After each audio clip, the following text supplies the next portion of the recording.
to the Profit Roadmap. As always, we're your hosts, Ryan and Becca, and this is the premier podcast created for field service pros to help you grow your business, stay on top of the latest trends, and help you provide even more value to the communities that you serve.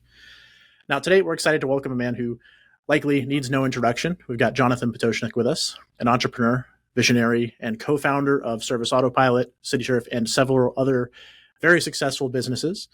Jonathan, how are you doing today? I'm great. It's very nice to see both of you again. You as well, sir. It's been a minute. It's been a long minute. Yeah, I think it's been like 2 years since last time we spoke. A long minute. But we're super excited to have you on. Yeah, thank you. Now, that said, if anybody isn't already aware, you've got a long storied history with us. Tell us a little bit about yourself. Tell us about your background. Let's start with the early days. You've built a couple service businesses, so let's start there. So I started pretty young. Maybe I'll skip that unless you take me back there. Most people know me in the Service Autopilot world with CitiTurf, because that's what kicked off the Lawn Care Millionaire channel, kicked off Service Autopilot. And so CitiTurf has been around now for a while, and that business sort of accidentally happened. I didn't really want to be in the lawn care business again. I had mowed lawns when I was a high school kid, and I thought I was done with that my freshman year of college. Never thought I'd return to it. Business partner in another business wanted to go look at a lawn care company that was for sale in Irving, which is near the Dallas area. I had no interest. We ended up looking at it. We ended up buying it. That business wasn't CitiTurf, but that's what led me down the road to CitiTurf, what became CitiTurf in the longer term.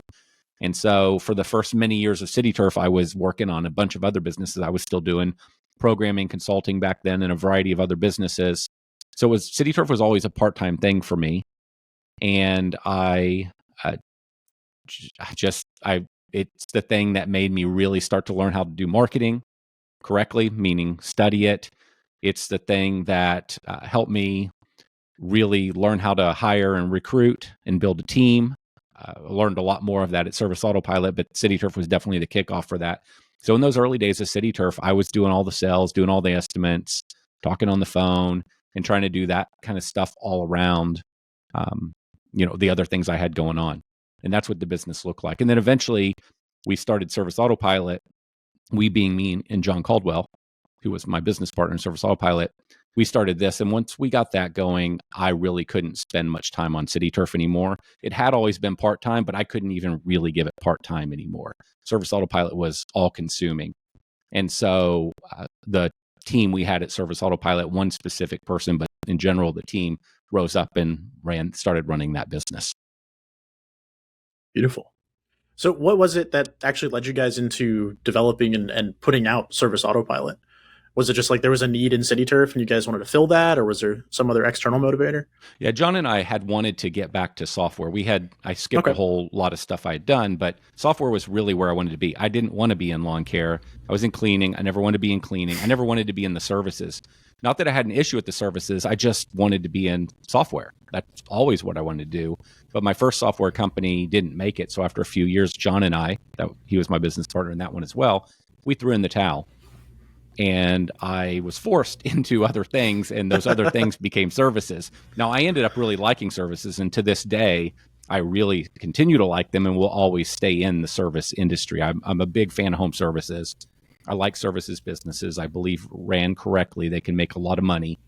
And I like the people in those businesses. I just like them in general.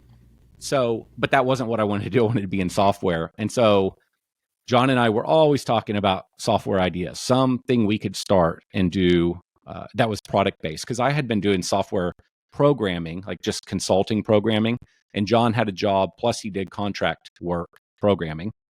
And so neither one of us wanted to be in consulting or that contract program. Neither one of us wanted that at all. We wanted to own a product-based company. And so we were always talking about ideas. Out of CitiTurf, and this previous company I was part of, which was a cleaning company, that's where I discovered the pain in field services, where I didn't feel like I could find a software package that would support me building the size service companies that I would want to own. There's tons of software that would support smaller businesses or maybe even larger businesses, but they only did a piece of what the larger businesses need. And so I thought there was this big opportunity to have a bigger system. And John got on board with that idea and became excited about it. And so we decided to do Service Autopilot. It's awesome. I'm glad you did. Me too. Yeah, it worked out for me. So yeah, hey man, thanks so much. You're welcome. It was my favorite thing I've ever done. Wow. I mean, hands down, my favorite thing I've ever done. And awesome team. I mean, it's just like what 2015, 16, those years, like and even the early days, just awesome. I was telling somebody the other day, this was actually now a couple years ago, I suppose. I went to over on the Katy Trail. There's a place called the Ice House. I don't know if you know that one. And so Tiffany and I were over there, and it's a big outdoor area. And there's all these people out there with their laptops. And there was this table of about 10 or 12 people sitting there with their laptops. And you could tell they were all working on something. They were all part of a team. And I looked at that and thought, man, I miss Service Autopilot. Like the days when it was a small team and we were all just going in the same direction, working on stuff. We were all trying to figure it out. Those are the best times. It really was. A lot of fun. It was, I think, because I came on in 2013 at that time. And it was just you were there in the early days. So, super early days. And then it's totally like that, like a family. We're all sitting there trying to figure it out, developing all these processes. It was like, they were like frustrating moments, but it was like the best frustrating moments, you know? Lots and lots of not fun stuff. But somehow you look back on that and say, hey, those were good times. Absolutely. They were the biggest lessons like I've learned. Yes, 100%. So, yeah. And then as the thing gets bigger, it's not as fun because it's more, we need to keep doing the same thing, or we need to follow this process. And it's like, those days aren't as fun. Like but every day when you're coming and you're trying to figure it out and solve a problem and you don't know if it's going to work out or not, that's just more interesting. And everybody's having to participate. Yes. Everybody, that was the thing about the team in the early days. Everybody was moving around into different roles. Mm-hmm. And you've done a lot of stuff, we did a lot, we all did a lot of roles in the business. That's fun as well. You don't get stuck in one spot. You probably did everything. We got off on a tangent there, but that's a fun tangent. But they were good days, good times. I miss them. And my experience on the field edge side wasn't dissimilar from that. So, okay. What year did you start there? I mean, I started in 2017, but we didn't we started exploding shortly after that. So I got the tail end of just the super small, like tight knit family. Yeah. And that, man, it was a blast. It was something very different. Yeah. Yeah. Those are good times in business. Yeah. We've sort of reignited a little bit of that magic with Field Services Academy. Oh, that's great. Which is mostly me, Chris Volpe, and Scott on our side. Man, so fun. But we're not here to talk about that. So, well, yeah, that's the problem with having me on. I haven't seen you guys in a long time. Yeah, right. We're just catching up and stuff. Yeah. Right? So. All right. So let's circle back a little bit here. Okay. Talking about service businesses. Academy was something. So like you've got that passion for teaching and sharing that wealth of knowledge. Yeah. I'll ask you probably something that you get asked very often. But when it comes to a service business, whatever industry that you want to look at, what do you think is maybe the biggest mistake that a lot of newer business owners are coming across? There's lots. One that comes to mind because we saw it so much, and it's been especially relevant during the COVID times, is that your pricing is incorrect. We could go a lot of different directions with this answer, but that's one that has become really troublesome if companies haven't adjusted their price. And we've been through a bunch of inflation, and all your costs, your inputs, meaning your chemicals and your bags, your trash bags and mowers, et cetera, are all more expensive. So, but that's really always been the case, that a lot of companies start out pricing too low because they just want to get some work. And then they have a great client, Miss Smith, and they were underpricing her, and they like her, and she's been great, and they've had her forever, and they don't raise the price. They're kind of scared to raise the price because she might leave. And so they find themselves in a place where they're frankly just not charging enough money. And as a result, they don't have the money to buy the updated or newer equipment or hire the team member that can help them and get some stuff off their plate so they can go focus on new things that'll grow the business. So oftentimes it starts with the pricing. And I just think it's a common one. And I mean, I've done all that. I think almost everybody I know, think about you alluded to Academy. I think about the individuals in Academy. I think the majority of everybody that's ever been in Academy, they all got their pricing wrong at times. They all left their pricing too low at times. They all we're too slow to raise pricing. It's just a common mistake that all business owners make. The difference for those that end up becoming bigger is they fix it at some point and they start to learn their numbers so they understand how to fix it. So they understand what they do actually need to charge versus just guess. And by guess, I mean, look at what other people are charging. Yeah. And you mentioned, go ahead, Becca. I was just going to say, for those that are afraid to like have that conversation or communication, because I get that so much when I'm talking to customers, it's like, well, I'm afraid that they'll leave and all of this. Like, how do you have that conversation with your customers that we're increasing our rates? This is what it was before. This is what it's going to be. And just like, is it just biting the bullet, just saying this is what it is, and we're going to take the hits and go forward, or strategy? I think it is. I mean, the first step is clearly that it's just, you just need to do this thing and you make the decision you're going to do it. I think the way that you can make it a little less stressful for yourself is, one, to tell the client why. So I've always been a fan, and sometimes, you move too fast and you don't tell your team or you don't tell your client why. But people they want to be able to attach a story to a decision or this thing that's happening to them. And they need to know. I think we all want to know why. It's just, but a lot of times we're like, it's very common inside an organization. It's more of a dictate. We're doing this, we're doing that. Well, then you're asking 20, 30, 100 people to follow you on this thing or change what they were doing and say, I was supposed to be working on this project. Now you want me to work on this. And you give them, all you're doing is dictating. They feel like, I'm not a robot. I'm not, it doesn't feel personal. I want to know why. And to kind of piggyback on that, there's one of my favorite sayings is, facts tell, stories sell. And so to me, that's another example of why. So when you're raising the price and you want to feel like you're going to get buy-in from your client, we need to tell them why we're doing this. You don't have to go too far off in the weeds, but we need to give them a reason. And the reason could be, here's why we need to raise the price, and here's what you're going to get because of it. It's going to allow us to continue to invest in customer service. It's going to allow us to continue to hire the very best people to serve you. It's going to allow us to keep using the best and, in fact, use even better and better product on your property, or however you want to phrase it as an example. So that's one.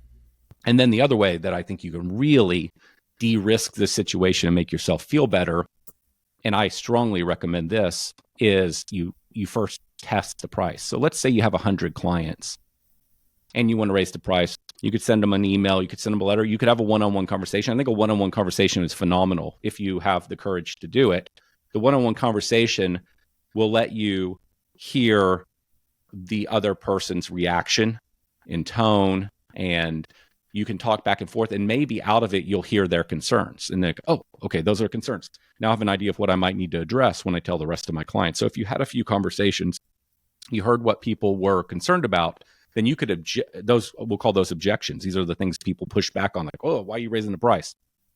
The common one is, well, I can go down the street and I know you're charging me $34 a week. I can go down the street and get done for $26.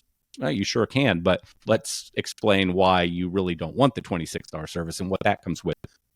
And so that would be an example of a pushback. You might address a few of those items in this letter or this email that goes out to the client. Again, I don't think you want to turn this into a book. You want to keep it somewhat concise, but I'm making a point. So you learn those objections or pushbacks so that you could address them if you had a conversation. Now, if you're going to email or mail all of your clients, which is the most realistic way to do it, maybe you have a few conversations just to figure out what you're going to say. Don't send 100 if you got 100 clients, send 10. And then wait a couple days and see if there's any fallout, if there's any pushback. And if there's pushback, it's the same concept. Okay, 3 of my 10 that I sent out, here's what they came back and said. Here's how I'm going to address that in the next letter that goes out. You could send it to another 10, or you could send it to the other 90. So those would be my 2 things. Give them a why, explain how this benefits them. And then number 2, don't just mass send it, test it out. And that testing will give you the confidence that your entire client base isn't about to leave you. Your max risk is the 10 in my example. And I will tell you from all my experience raising prices, which I have, as I said earlier, it's been hard for me as well.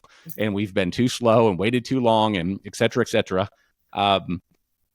Nobody ever leaves. I mean, not in any meaningful numbers. It just never matters. I've never had it go wrong once in my entire business career. Now, there's a point where you could raise prices too much, for sure, but I haven't found it. It's like Netflix. They keep raising their prices, but I'm already bought in. Like, I've been here for years. I'm stuck. Yeah, you're stuck. Where are you gonna go? I mean, Disney doesn't have the show. I mean, what are you gonna do? Mm-hmm. Right. You're not going back to cable. That. For sure. Yeah. Do you find that I want to bring it up because I feel like a lot of business owners will, when they get that pushback, right? Say they send it out to the 10. They get 3 people that come back and they're like, whoa. They have different reactions, sad, angry, whatever emotions are tied to those. But maybe they use that feedback or, whatever you want to call it as an excuse not to raise prices. Is that something that you ever see? Oh, of course. Where sort of the vocal minority kind of keeps them from acting? Yeah, 100%. I think that's not a good enough reason. And you bring up, you didn't directly say it, but you said something that's really important, or at least got me thinking. 10 is a really small sample size. Oh yeah, it's super tiny. Super tiny. I was just using that as an example. Yeah. I would much prefer you send a lot more because it's to your point. You have 3 lose their mind. Well, that doesn't, and you've got 100 or 400 clients. It doesn't necessarily mean anything. Mm-hmm. It's the noisy minority, as they would say, and or possibly, or it could be legit. So if you, in this example, if you have 3 people of 10, I mean, it's too small of a sample, but 30% that's expressing concern is pretty big. That would be something to like, okay, maybe we need to figure this out. So if I had 3 of 10 come back to me, that's where I would say, let's pick up the phone and have a couple conversations and figure this out. But I wouldn't say, oh, this isn't going to work. I'm just not going to do it. Because if your pricing's wrong, you're just never going to have a good business. So then what's the point even being in the business? So this isn't black or white. We're either raising it or not raising it. In my opinion, when you decide you need to raise your prices, you're raising the prices. Now let's just figure out how we're going to do it. And so I wouldn't get scared and not do it. Beautiful. And are there any markers that you would say are like, okay, it's time to raise my prices? Is it just every 2 years, or is it a lot more specific than that? It should be more sophisticated than that. Sophisticated is a much better word. Yeah, it should. But the reality is, it's easy for 2023 Jonathan to say this is how you should do it versus 2005 Jonathan. Yeah, and that gets lost in these conversations. And so somebody's like, oh, well, I'm just I'm failing, or what's wrong with me? Why didn't I do that? Why didn't I think of it? Well, none of us did. This is the progression of growing in business, and so that's why this word sophistication is probably the right word to use. As you mature and kind of grow in business and figure out things and try new things, you become more sophisticated. And one of the ways that manifests itself when it comes to numbers is you understand your cost of goods sold, you understand gross margin, and you understand these things by service. So by service, I know what it costs me to produce the work. I know how much an individual going to a property and producing a service makes per man hour. So there's 3, 4, 5 really valuable numbers. I know what percentage of my revenue. So if I'm mowing a lawn, I know what percentage of the price of mowing the lawn is the cost of labor. So I could list a number of these. Well, what happens is, the beauty of that too is if you're around other individuals in the industry. Let me preface what I'm about to say with a lot of people don't know their numbers. It's a pretty common situation. But when you're around more and more individuals in the industry that do start to understand the numbers of their business, you can have conversations and say, hey, in fertilization and weed control, what do you tend to see as your COGS, or what do you tend to see as your gross margin? You can ask that question, and you could start to say, oh, okay, this individual's saying that their COGS are 28% of revenue, but mine are 44%. And if you hear that couple, it's like, that's an indicator, hey, something might be off here. And so there's this, once you start to know your numbers, several things happen. One, you can have conversations with others that sort of give you a benchmark to say, I'm in the ballpark or I'm not. Maybe I need to look at this and see why I'm not getting the same results as others. And the other one would be, if you're at, let's just say your COGS, your cost of goods sold, cost to produce the work, let's say it's 38%, that's sort of your benchmark on a service. If you have a crew or a team that's running at 44%, well, that tells you that something's up with that crew or that route or that team. And it also gives you a goal post or a marker and like, hey, we're going to try to improve next year by 2 points or 1 point. There's just all these benefits that come from knowing those numbers. And those numbers are and now the reason I went down that road is one of the ways in which you change that ratio. So if COGS are 38% of revenue, there's a couple ways to change that number. One is to pay your people less to do the work. I'll just tell you that's pretty much never going to happen. It's just not. And so maybe, but probably not. You could make them more efficient. That's very possible, and that's very realistic. You can raise prices, and that's what took me down this raising prices road. So oftentimes, it's a combination of things that will improve those numbers, but one of those factors is often raising the price. So this helps you figure out raising the price, or if you need to. So let's go back to, if just real simple, if you've got certain expenses that make up your COGS, cost to produce the work is the way I'll describe that. Well, depending on what's in your COGS, labor is one element, chemical costs could be another one. So it could be that as you're producing the work, over a period of time, over years, your labor cost, maybe it's holding the same, but your COGS is going up. And maybe it's because your chemical companies are all raising their price 40%. And so by watching these numbers, maybe you weren't attuned to the fact that maybe like you knew chemical cost was going up, but you're like, it's a smaller input, it's a smaller number in the overall cost of producing the work. So you weren't really taking it seriously. But then when your COGS get out of whack and they're a little high, you're like, wait, what's wrong? So you go dig in. That might then call your attention to this chemical challenge. And then you have, again, we'll use this example. What do? You either get the chemical company to bring down their prices, probably not going to happen, or you raise price. And so that's the beauty and the value of understanding and looking at your numbers.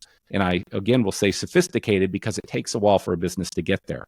And so usually I just tell people I've always, over the years at Service Autopilot, if you're a maintenance businesses can get away with not being as good at tracking their numbers as a design, build, or construction company. I'm not letting them off the hook as a maintenance company. I'm just saying the construction side is way more complicated, and it's really critical you learn your numbers earlier in your business, or you can really get yourself in a lot of trouble. On the maintenance side, I often just told companies, if you could just at least start with understanding your man-hour rate. How much money does a person make per day? And that's a pretty simple number to track. Service Autopilot tracks it. And with just that number, we can see how one crew or one tech is comparing against another. We can figure out how one division compares against it. How's irrigation compared to, say, fertilization, weed control versus trimming bushes? So I'll wrap it with this and say, just find that one thing. I would generally recommend man-hour rate. Start tracking that, create that habit inside your organization, teach your team to pay attention to it. And then eventually, this is if you're a young company, you're not doing any of this now, eventually go figure out how to start understanding your COGS and your gross margin, these other numbers. And then it all becomes so much easier. I mean, accounting is the math of business. If you choose to ignore it, you're going to pay the price. And if you choose to get good at it and understand it, you'll win. It's kind of that simple. It's not that simple, but it's kind of that simple. Knowing your numbers is incredibly important. Yeah. No matter where you're I'm at, really happy that, I've noticed over the last many years, this is a big conversation in the green industry.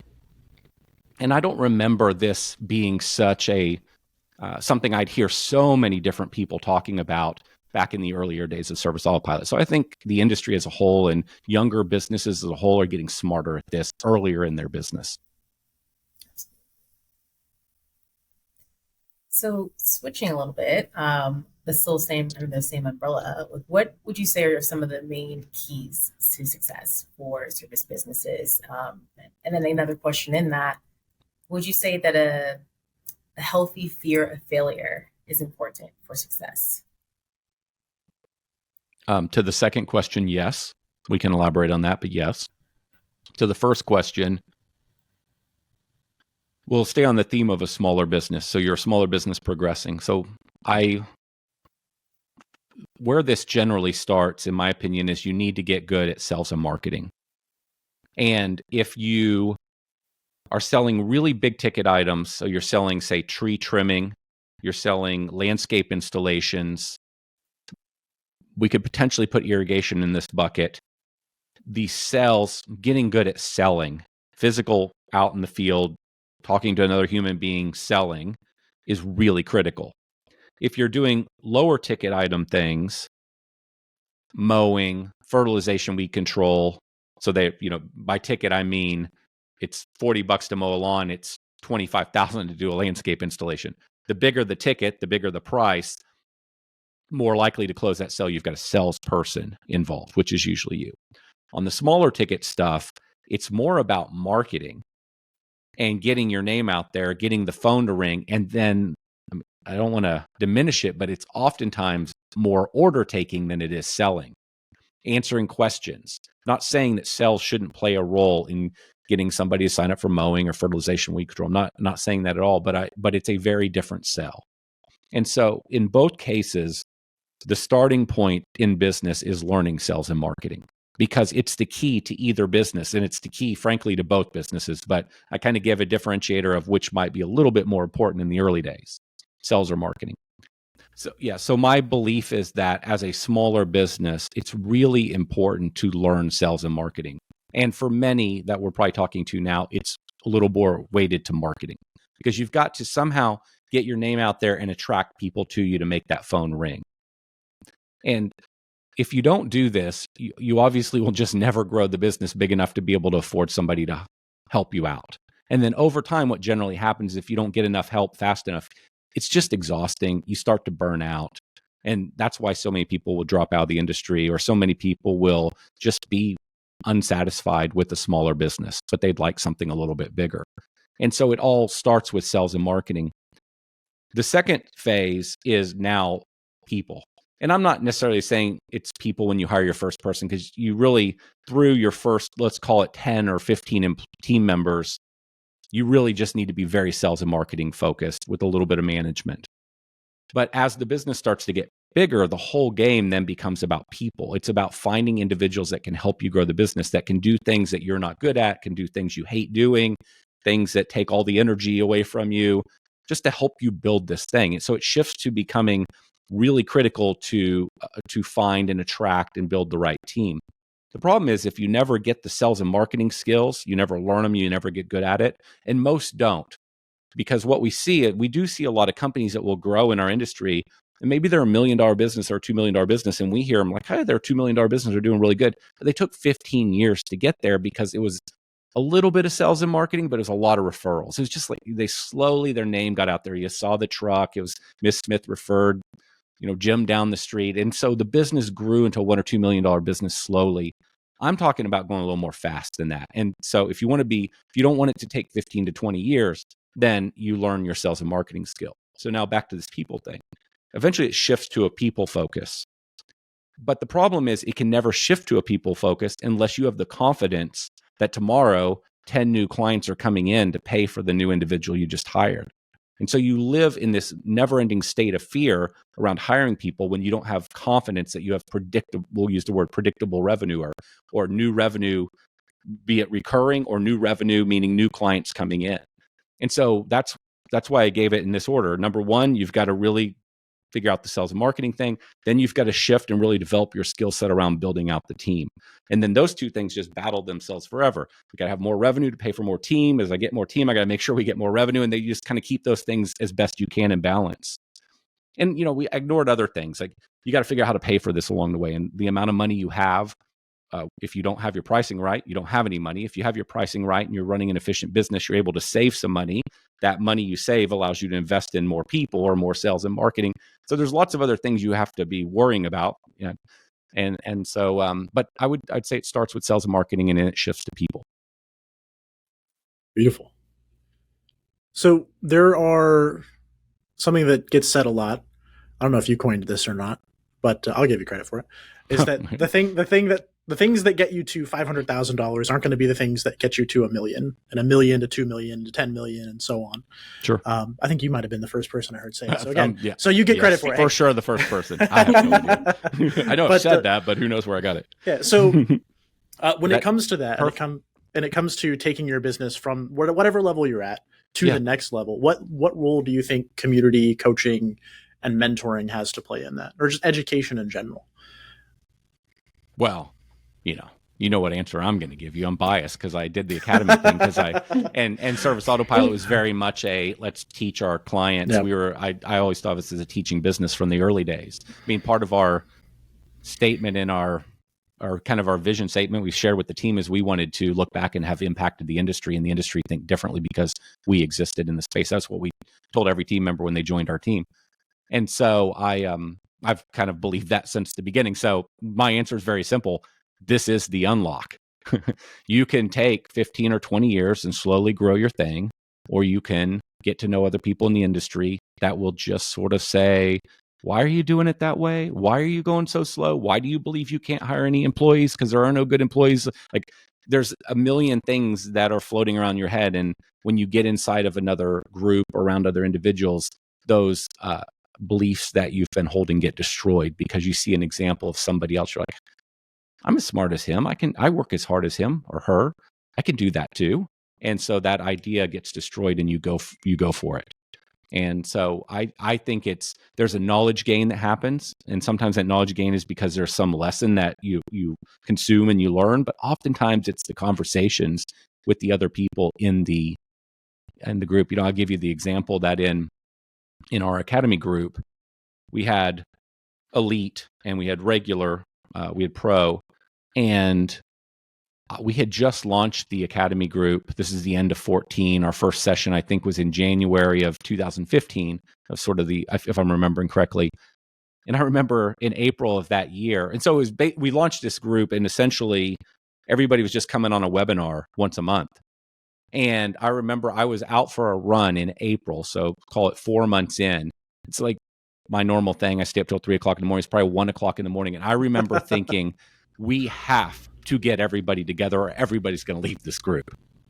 And I'll get to my point. And so very quickly we launched a meetup in Vegas. Like it happened very quickly. And that became our annual Vegas meetup because we just wanted to get everybody together.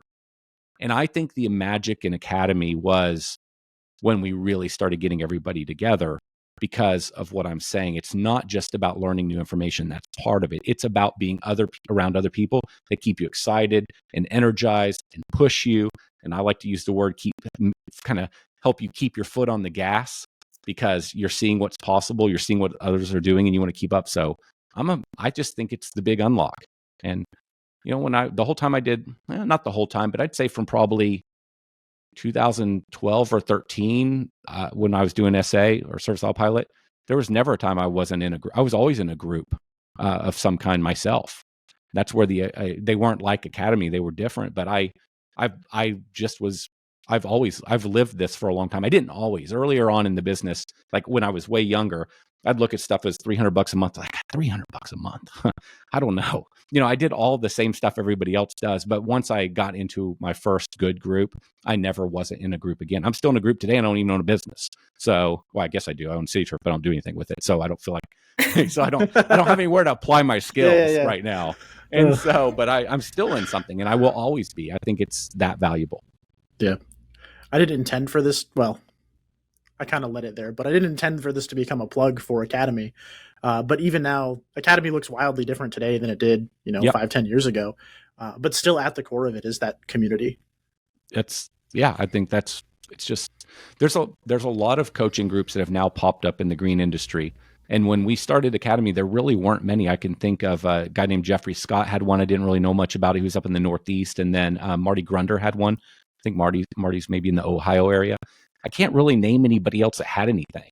And those guys were on the landscape side. And so and there had been a number of people that tried it before and they didn't work. They failed. And I feel like the industry is changing now. You see so many coaching groups now and more individuals in the industry are embracing this and getting involved. I think it's great for the industry. I think it's really, really good. I agree. Absolutely. So let's change gears a little bit here. Becca, I think you know what topic I want to talk about next. I'll pitch this one over to you. This is your thing. I'm not going to steal your thunder on it. I appreciate that. All right. So Ryan, as Ryan said it earlier, this comes up in every podcast because it's on the cusp of what's happening in our society. AI, artificial intelligence. Oh, okay. Yep. Okay. I'm with you. So we know that you've developed interest in this and your tech and your business and just things you've been looking into. I Yep. would love to hear your thoughts on artificial intelligence and how will it impact the industry. It's a big question. If you want to refine it more, you can kind of guide me, but it's going to impact everything is my Everything in life. belief. Yeah, absolutely. What I struggle with is how to predict how fast it will have a major impact. It's a tough one. Was this going to be, are we going to have another so when we say AI, I think in terms of what we're talking about are large language models like ChatGPT or Bard or things of that sort. And so we've seen a pretty big breakthrough here. That is what we've now all experienced. Like when we all first became aware of it, it was because of some sizable breakthroughs in the technology, real improvement. The question mark in my mind is, are we about to have another major breakthrough? Or is it going to take 2 more years to have a breakthrough? What's Google got that we don't know about? Probably a good chance they have a lot because they had this before and they just were holding it. So who knows what's out there that we don't know about. So it makes it really, and I don't live in that world. So meaning I don't have any friends that are working at Google in AI. So I don't have any inside information. And so it's really hard to make predictions on how fast this will impact us. And so I tend to just think in terms of what are the tools available now that we have now and how might we utilize them now? And then maybe extrapolate where is this all going? And so what action should we be taking to be prepared for what might happen? And that's about as much as I know how to predict. I mean, especially I'm jaded coming from the Service Autopilot world. It's easy to think you're building 90 things, next in the next month, and you build 9. and that was my personal experience, but this is true of every major tech company out there. The predictions of when things are going to happen, Tesla, self-driving cars. I mean, like we can just go down the list. Every software company makes these predictions and they generally are late. Apple's one of the only ones that isn't late, but they don't feel like they iterate very fast either.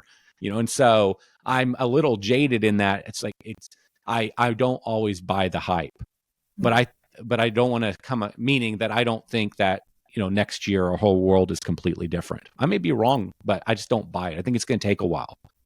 And even with if you go back to the internet, like I really became most aware of the internet in 96, that kind of time frame. And then, think about the cryptocurrency stuff or that whole world. Those things, even the internet went pretty fast, but all of those new technologies, they still took a while to grab hold in the main market. Like there were the early adopters that were all in and they were the evangelists, but to spread out to the broader market, and it still hadn't happened in the crypto world. This stuff takes a while. And so that will, now I can also counter that and say that what's happened with ChatGPT has been one of the fastest growing things we've ever seen in technology. And so there's a lot of reasons to believe this will continue to go fast, but it's just technology. All I'm trying to make the point of is technology always takes longer than you think it's going to take. And so if you're trying to make a bet in your business, say, well, I believe, because I read an article that technology is going to be, the AI is going to be here in another 24 months, and it changes the way you act or invest in your business today, waiting for that thing to happen 24 months, I would just say, maybe don't do that. Let's just look at what's available today and let's figure out how to adopt that into our business. And then I'll go ahead and answer this one. Let's think about where it might be going and what are the actions we can take. And an example I would use is, I think a lot of people mistake AI for writing code. AI is actually, yes, about that, but it's more about data. It's a data game. And so what Google and ChatGPT have going on is they just have massive amounts, just insane amounts of data and massive amounts of compute, just incredible amounts of power to process all this data. And so if data is really what AI is, then what I would say is, if you like, hey, one day, like 2 years, I'm going to be able to buy a product and that product's going to just be able to run my customer support and answer all the questions, and I'm not going to need all my team members. I would say, well, how is that going to happen if it doesn't know your pricing? It doesn't know how you answer questions. It doesn't know what areas you serve. It doesn't know what days of the week you're in that area. There are a bazillion inputs required. And so you're not going to just buy something and have an answer. And so the hint here is you need to be collecting all the data you can possibly collect. And so recording all your phone calls, documenting your pricing, documenting your procedures, documenting the top 500 questions that are asked inside your company. Like, you need to be documenting all this stuff, because that is going to be what feeds the AI to be able to answer stuff for your specific company. And that's the one thing that I think you can do right now, not knowing where everything's going. We can do that, because I would bet very serious money that it's a data game. So let's collect the data. I mean, it's pretty obvious to me. There's no workaround there. So start collecting everything you can collect. And then, so I'll pause, because I always talk for a long time, and all good. You can redirect me here. No, so I agree with a lot of the stuff that you're saying there. On top of, like, I think you're absolutely right. I think you hit the nail on the head with it's a data game. Everything I'm reading, it's that. Uh-huh. But talking about collecting that information now, with the idea that maybe it's useful in the future, a lot of the information's already useful now. Going back to talking about knowing your numbers and stuff. So if you're not collecting, 100%. Just start collecting now anyway, because it's going to help you regardless. Yeah. But man, that's super cool. The recording of the phone calls is a great example, because what you're eventually going to be able to do is input all of that to the AI, and it will train itself on all your phone calls. So if you have, like at CitiTurf, we have 2 years of every single phone call we've ever had for 2 years recorded. So I could put all of that in, and it actually is possible to do this now. This exists. And it's complicated, but it's possible. And you could train an AI, or we'll just use AI as a general term here, on that data set. It needs more data than just that, but that's a great starting point. So just to kind of wrap this up, I'd say just record every phone call you can record. That's a good starting point. Absolutely. So you mentioned redirecting here. So let me talk about this, right? So, like, when it comes to AI, like, what's your outlook on it, right? I think a lot of people have a lot of fear around the technology. It's new. It's pretty cutting edge stuff.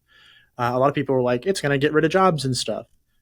Personally, I'm pretty optimistic about AI. I think it's going to free up a lot of ideally menial things and allow people to focus on more important tasks and things of that nature. But I'm curious to take your temperature on it. I share the same opinion. I tend to be fairly optimistic, so that's my filter, I suppose. And I also tend to buy into this idea that we always think, it's just so fear sells. It's so, in our brains, really for whatever reason, really are just wired towards the fear side of everything, and so it's always easier to believe the negative narrative. It doesn't mean that it couldn't happen, that this that could go wrong, but I just tend to think that.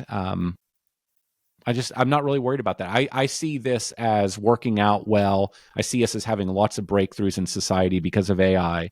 And to bring it down to a more local conversation, I see it as a incredible support tool inside our company. In the short term, I don't see how it eliminates any jobs. I just don't. I see it more as an assistant, somebody you get to work with that makes you a little better. In the longer term, and I don't know what longer term is. Like, I'll give you let's go back to that example there of, like, let's say that you've collected all this data, and now I can have 30% fewer individuals in my office. Okay, I could see how I might have a few less people on my office team answering phone calls or questions. But on the flip side of that, I've got a better business, and maybe I'm doing an even better job answering the questions. I've got a little bit more money. I'm not just going to take all that money and put it in my pocket or buy a boat. I'm going to invest that in the business and grow this thing and spend more on sales and marketing. I'm going to hire people doing different activities. Or if I've got somebody in my company that's really good and they work the phones, and now I've got a tool where I don't need them working the phones all the time, I'm not going to say, well, you're awesome, I love you, bye. I'm going to say, where can you move to inside the organization? Because I don't want to lose you, and you've got all kinds of knowledge about this business. So I just don't look at a lot of this stuff and say it's going to eliminate a bunch of jobs. It might change some jobs over the time, but it's not going to eliminate them. And for people that generally think, oh, I'm going to lose my job, I just don't think you're at that great of risk as long as you stay up on your skill set. You keep growing yourself. Just, we always talk about business owners, and business owners have to learn new things. They got to learn their numbers. They have to do sales and marketing. They have to learn all these skills. Well, so does everybody that's a team member inside the organization to grow their careers and make more money. I mean, you don't have to be a business owner. You can do well inside an organization and find a thing that you like and love doing inside another company. But it does require that you don't just float through life. You have to learn some skills, and you have to grow yourself just like everybody else does. And so to those people, I think they're going to be just fine. I think they're going to use these tools, and their careers are going to be better. Think back to the Colby days in Service Autopilot. Better to me is you're living in a world where you get to do the things that give you energy versus the things you hate doing that suck all the life out of you. And so if you have some tools that assist you to get some more stuff off your plate that you hate doing, that's an even better role inside an organization. So I don't know if I was talking in circles there, but I just don't look at this and I just don't look at it and feel a lot of fear at this moment in time. I think there's just tremendous opportunity. It's incredibly exciting. And for those that are willing to learn a new skill set and learn how to work with these tools, it's very exciting for your business. Yeah, I love hearing a refreshing take like that, where it's not all Skynet and Terminator and. I don't know what to think of all that. Yeah, I just, is it? Sometimes I think it's I hear stories of all these billionaires that build bunkers. So I don't know. Maybe I know they know something I don't know. But it's like I don't know. I just don't see that. I think it makes for great headlines. It makes for, the entire news industry is driven off clicks. So I think, what are the incentives? Well, the incentives are that they want me to read this thing. And I think most of it's nonsense. So it just sucks. It's a waste of my time. And I don't know what to believe. And, does that make sense? It's just, I don't know what to believe, because half of it's just to get you to read this junk. Yeah. So, and there's nothing we can do other. So why live in fear of it and worry about it? Like, let's just figure out how to make this stuff work.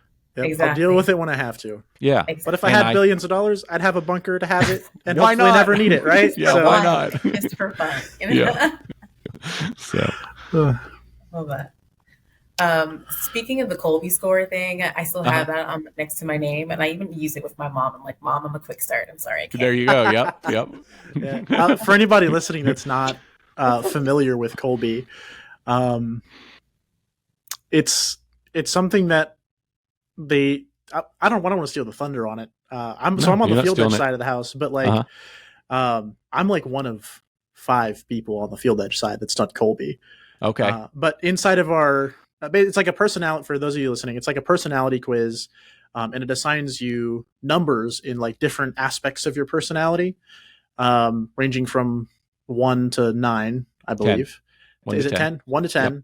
And basically they kind of help others can look at that number and sort of determine almost what makes you tick. Yep. Do you know what your 4 numbers are? Do you know them off the top of your head? I haven't pulled up because everybody that's done it has them in our Slack, and our internal messaging has it next to their name. My numbers are 8344.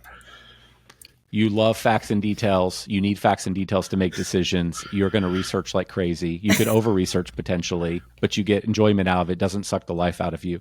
You don't love process. You don't want to create process. You want change. You don't want to live in process. So, but that's an example. It tells me a lot about you immediately. Mm-hmm. It tells me that if you and I are working together and I want you to, we need to work on this big project, but it's going to take a lot of work on your part and my part, and it's going to be highly distracting. I can't just come to you and say, hey, let's go do this project. Forget what you had planned for the next 2 months. I probably need to come to you and say, here's why we're going to do the project. Here's what I've learned about how we're going to do the project. I need to come to you with some research. Yeah. It's a super cool system. And it's awesome. Yeah, you hit the nail on the head with exactly that stuff. I mean, you know Colby pretty well. I know it. Yeah. I love it. I mean, I'm a fan. Yeah. Pretty much what you described is, I think, a pretty good podcast host. So, here we are. Oh, ton of fun. If you guys are listening, are curious about Colby, it's KOLBE. Yes. Check it out. Maybe we put a link to it in the show notes. Hey, you should. We're a huge fan of it. Yeah. It's super cool to be able to have somebody message me and just be like, this is a good, these would be the things that would help me communicate with them. Mm-hmm. Yeah. And it's easy to like think from the outside like it's going to be like this like super judgmental thing. It's never been like that with anyone I've ever talked to, or it's just like it makes communication easy. This is how we're all wired and made, and it's like, okay, it just tells me how you work, and whatever the thing is that you do that kind of annoys me because I'm wired differently. Well, it's not because you're, as I like to say, it's not because you're being a jerk. It's like how you're made. That's how you work, and together we make an awesome team. And so yep. The early days of Service Autopilot, we had a bunch of quick starts, and we needed a bunch of quick starts because every day is a different fire. Like you just got to be ready to come in and deal with whatever the new fire is. Yeah. If you had a checklist that you were going to execute this week, like you're not going to make it in our company. So, but as the business got bigger, I needed more process people so that the rest of us quick starts, because I'm a quick start as well. We don't run all over the world doing new things every minute. We got those process people that drive us crazy. And back in the, in Service Autopilot days, you got the people that feel like they're slowing everything down, but that's how you build a quality business. It's the both of you working together. And Colby shows you all that. Yeah, I will say that's one thing I really admired in the early days, like your hiring process. Like I wasn't on the end, but I remember interviewing with you, and just how you picked like certain people. It was very clear how there was a process that y'all had hiring. And we did have a process, and it was evident in how we all collaborated and created it. But no, it worked. So yeah, that was awesome. Yeah. Not sponsored by Colby. That's right. Not sponsored by Colby. That's exactly right. To be clear. Right. Super cool stuff though. Yeah. Going back to Becca, you mentioned the hiring process over at Service Autopilot, and I remember it changed quite a bit on the Field Edge side. When I joined the Field Edge side in 2017, the business was like just in the process of changing hands and stuff. I remember it being the first time I had like 5 in-person interviews for a position. And like that blew my mind. Coming from like a lot of like retail and service and stuff. So I feel you. It was pretty crazy. But yeah, it was pretty interesting. Was Colby part of your hiring process, or was it like for the people that were coming in the door that you gave offers to? At times, we didn't use Colby 100% of the time. If we knew, but as soon as you joined, we might use Colby. Gotcha. So if I had somebody moving into a sales role, it didn't need to be this way, but I tended to like a quick start. And so I could see that. Yeah. If we knew we were hiring for other specific roles where I need a process person, I might have used Colby. I don't think Colby likes what I'm about to say, but I might have used Colby to make sure I was hiring a process person. I'm not sure where they stand on using Colby in the interview process, so I don't want to say that I don't, this is coming from me. This is not coming from Colby. I have no idea where they stand on it. But for me, I found that for some roles, it really did matter. If I needed somebody to be very strong in process, in an operational role, then I didn't want to accidentally hire somebody that could talk the game, but they were really not wired to do this. It was going to be exhausting for them to live in that state all the time. And so for me, I would use Colby in that scenario. But there were lots of roles where it didn't matter. If you think about our support team or development team or some of these other teams, I have a mix of individuals inside in these different roles. And the mix is good because again, that creates good team. So you have different people that can, you have somebody that can just kind of roll with the punches and bounce around and deal with whatever fire is happening. You got somebody else on the team, let's call this support, that is a little more process and procedure oriented. That's great to have different people in those seats, all within the support side. And so I didn't use Colby when we were hiring them. I only used Colby after they joined the team. Gotcha. I think that makes a lot of sense. You do have to pay for the Colby test. It is something you pay for. But that was like whatever we paid for Colby versus making a mistake doesn't even matter. Pay for it every day of the week. That is worth it. Yeah. So it had the price of Colby had no impact on this. It's just that why make this individual take this? Because we're not making this. There's no decision being made based on their results. So we'll just have them take it as soon as they join the team. Awesome. It was really that simple. So outside of Colby, when it comes to looking for talent and bringing people on, were there any specific traits or specific maybe trials questions that you asked or whatever that you like to put people through that you thought were very effective? Yes, but boy, I have blocked a lot out of my mind. I know on the development side, when I was involved in that in the earlier days, we would bring them in and they would John and I would sit there and we'd have them whiteboard all kinds of stuff. We'd throw a problem at them and they'd have to whiteboard how they would solve that problem. And we wanted to see how they were thinking through problem solving, or if they could even write the code for it. And sometimes you didn't have to necessarily be able to write the code, but we needed to make sure you could think through it. So I'm sure John in the development team kept some of that, but when I was involved with it, we would do that. So it was more easy to test. Actually, I wish I could think. I have a lot of questions I was very fond of, but I keep a list of about 50 or 60 questions. And I may not look at them necessarily while I'm in the interview, but I'll quickly scan them again to remember. I haven't interviewed anybody in 4 years now. It's been a long time.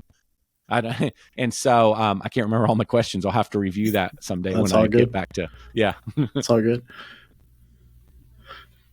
Yeah, Chris Volpe, he told me at one point, he's like, he got hired for development. That was his first role, development or product or something like that. But I remember him being like, I don't know how I got that job. Yeah. Well, I can tell you the story on Volpe. So, in fact, I'm having lunch with Volpe on Friday. Oh, beautiful. Yeah, good guy. So the story on Volpe is he's my boss. So say nice things. Oh, is he? Him, please. Yeah. Okay, yeah. So we had no idea what to do with him, but we knew we liked him. So we interviewed him, and he's like, he's not a fit for whatever we were interviewing for. He applied for some job that we didn't think that was the ideal job for him. But he was one of those individuals. When we interviewed him, we thought he needs to be on our team. We'll figure out where he's going to go, and so we just hired him. And we still had to go fill that other role. He might have done that for a short bit of time, but he moved. If I remember, you'll have to ask him. I feel like we moved him about every year inside the business forever. Yeah, that sounds. And we were just constantly moving him around. Yeah, that's awesome. But I mean, that's a really awesome story. That sometimes you find the right person, but not necessarily in the way that you think they are. Mm-hmm. Right? They can absolutely be worth bringing them on and just finding that spot. I believe, the risk on that is that you end up you start building, you just carry all this capacity in your team, you're wasting money. There's that risk there. But frankly, it's so hard to find great people. It's a lot of work. And so when you find them, you just got to get them. You got to get them to join the team. And then you got to keep them. And so I tend to subscribe to that. If you can find the right person, eventually the right role will show up for them inside the business. Like, people move the business forward, and so you just got to get the right people on the team. Absolutely. So I'll ask you something. Maybe. Well, you know what, Becca? I'll let you ask questions. I've been asking a lot. I don't know. So yeah, I do have a question. Just about some of our listeners listening in. We have a lot of new service businesses. A lot of people, like you said, new businesses, smart owners joining in, listening. And you have a unique and amazing story yourself. So what advice would you give to someone like you, starting up, super young, or 2005, Jonathan, more mature, whatever? Yeah. So, what advice would you give to someone starting out? Well, I'll come up with something more, but I'm going to go back to that sales and marketing thing. Yeah. I think that you just never, unless you get to a place where you know that the phone's going to ring, somebody else is going to fill out the form on your website, and it's going to happen with some amount of consistency, you never have the confidence to build your business. And so I strongly recommend you learn skills around marketing. You would be wise to read a psychology book or two, because that feeds directly into marketing. It's incredibly valuable for everything you'll ever do in business. And you sort of start there. So you think about your new entrepreneurial journey as you're building a business, but in the process of building the business, you're also growing your skill set. And you need to collect a variety of skills. And one of the single most important skills to collect is that of marketing, the ability to grow the business, because that then puts you in control. If you don't know how to market and ultimately how to sell, then you're never in control of your business. You're at the whim of the economy. You're at the whim of the market. You're subject to whatever's happening around you, and you can't do anything about it. But when you put yourself in a position that you can go out and attract clients to you, you can upgrade the clients that aren't great. The ones you can't raise price on, you can raise price with confidence, knowing that if a few do leave, you can go get more. You can live in confidence that I can afford to hire the next team member to help make my life better because I've going to have more revenue coming in. We talked about that earlier. And so I always go back to that one. The other thing that I would encourage people to think about that are younger is you could tell yourself the story that there's no rush, and there's not. I can make both arguments. There's no urgency here, but at the same time, there is some amount of urgency. And the reason there's some amount of urgency is the longer you go in business where you have to do the majority of the work yourself, the more quickly you just become tired and a little beat down. And to grow something interesting that's well run and well put together, that you bring creativity to building a business. It requires creativity to solve problems, to think about the direction you're going to take the business or what the business model should be. There's all these, it takes energy is my point. And if you go too slow because you haven't learned how to bring clients in, or you've learned how to bring clients in, but you've been afraid to build a team, and so you haven't hired people to help you do all the work, then you just slowly grind down, you become tired, and you oftentimes just settle. Back in the day, I don't know what the number is today, I used to think about in the maintenance business, the plateau tended to be around $350,000 a year in gross revenue. That was the number that took out the majority of companies. They just didn't get past it.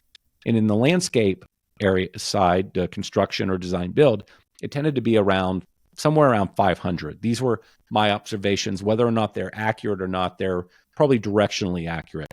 And I think the reason why on design build it was a bigger number is because in that number is your material cost, reselling trees and stone and things like that. So but roughly a similar labor business, maybe, at least in terms of the cost of labor. And so you would hit this wall of management or hiring people, or the most common wall is you're doing too many things inside the business. And so you now become the bottleneck. The thing can't grow because you're holding up sales because you do all the sales, you do all the finance, whatever. And so you just see companies hit that and they never get past it. And that too is, to me, is an example of once you get to that plateau, you really can start burning out really quickly. And if you're tired and you're burned out, it's pretty rare that the thing becomes something interesting because you just don't have the energy to do what it takes. You're just tired. So that's the other big watch out that I would tell most individuals is we need to kind of keep this thing moving along so that you have the energy to keep progressing through the next challenge. Because in my example, once you get past 375 or 500, that's just the next challenge. There's another one and another one. And so you've got to have the energy. Yeah. And so I've hear myself talking about this one more and more. There's a game of energy management here that's required to get to anything of, size. Would you say like diversifying is also important? I'm seeing like a lot of hyphenates lately and just like getting into other like ventures within that business. I tend to think no, actually. So we're both quick starts. Ryan, I forgot, what was your third number in Colby? 4. Okay, you're not quick start. Okay. Nope. I'm 5'3", which is just 7'4". fine. Yep, just fine. Yep. There's no right or wrong, no good or bad. It's just, so we're both quick starts though. And it's really easy to, the quick, when you think quick start, just think your squirrel analogy they gave her. Like that's just perfectly defines a quick start. Pretty much. It's the next new shiny object. It's the next thing the client just complained about that's got to be fixed now, or it's the biggest, most important fire in the business. So what you tend to observe in entrepreneurship and in sales, there tend to be a lot of quick starts. They tend to gravitate to those worlds. But a lot of quick starts don't go super far in their businesses. They for a variety of reasons. And I don't know if I've read this or if this is just my own personal belief. And so I'll just say it as it's my theory.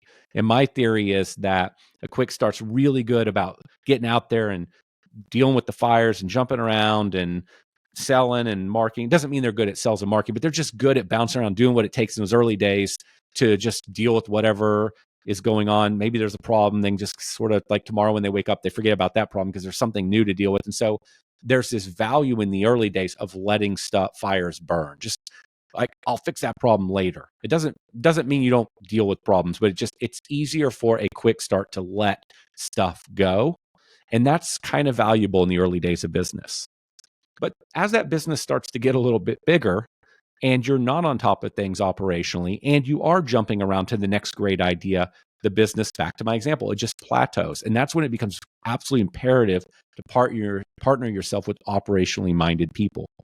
So, because we need some stability in this thing. So the reason I just said all of this to you is I think oftentimes individuals I talk to that are starting a new division in their business, it's a symptom of the next new shiny object, the next exciting thing. It's like, all right, I've built my lawn mowing business, just to use that example, to $400,000. It's hard to keep growing it. And I could tell you a variety of reasons why it might be becoming a little more difficult to grow it. But instead of fixing those problems, because there are also people who own a $10 million mowing business, so it's possible, instead of fixing the problems and saying, well, I guess I need to add another line of business, another service, instead of doing that, I generally recommend you figure out how to fix that one thing. Because if you don't, you're going to build the next line of business and it's going to hit about 300 and you're going to have the same problem. And then you're just going to jump to the next one. And the more stuff you do, the more it just complicates your life. The more complicated it is to find the team members to help you do those things. The more complicated it is to train those people. I can go on and on. So I'm not negative on adding service lines to your business.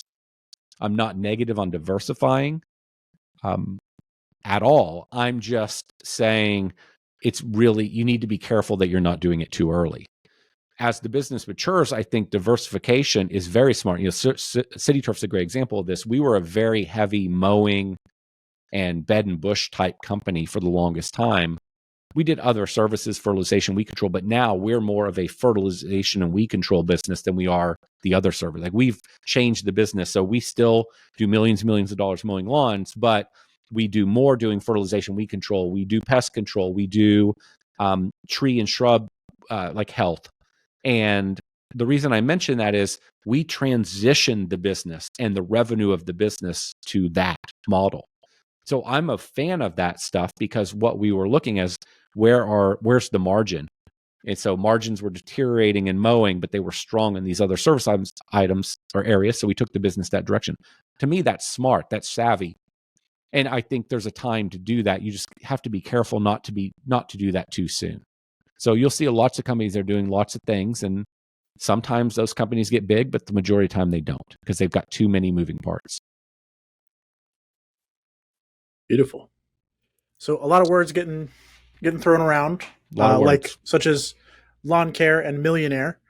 So that's my segue for this one. Nice transition there. Hey, I like it. Didn't know you were going that direction. Yeah, absolutely.